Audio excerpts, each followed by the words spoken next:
Paris অলিম্পিকের দ্বিতীয় দিনের শেষ ইভেন্টে স্বর্ণ জিতে পদক তালিকায় টেবিলের শীর্ষস্থান দখল করেছে জাপান। দিনের শেষ ইভেন্ট পুরুষদের ফেন্সিংয়ে জাপানকে চতুর্থ স্বর্ণপদক এনে দেন কোকি কানো। এছাড়াও ফেন্সিংয়ে মেয়েদের ব্যক্তিগত ফয়েল ইভেন্টে গোল্ড মেডেল গলায় তুলেছেন যুক্তরাষ্ট্রের লি কেইফার।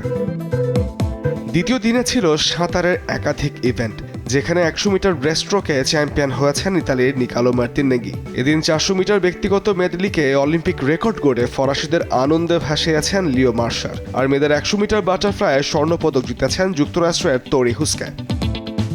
এদিকে ছেলেদের 10 মিটার এয়ার পিস্তলে স্বর্ণপদক নিজের ঝুলিতে পড়েছেন চীনের শিয়ে ইউ। এই ইভেন্টে 624.2 স্কোর করে 49 জনের মধ্যে 43তম হয়ে বাছাই পর্ব থেকেই বাদ পড়েন বাংলাদেশের রবিউল ইসলাম। একই ইভেন্টে মেয়েদের বিভাগে প্রথম হয়েছেন দক্ষিণ কোরিয়ার ও ইয়েজিন। ক্যানুয়িংয়ে মেয়েদের স্লালমের গোল্ড মেডেল গেছে অস্ট্রেলিয়ার জেস ফক্সের কাছে। সাইক্লিংয়ে নারীদের ক্রস কান্ট্রিতে স্বর্ণপদক ঘরে তুলেছেন বর্তমান চ্যাম্পিয়ন ফ্রান্সের পলিন ফেরাপ্রেভো।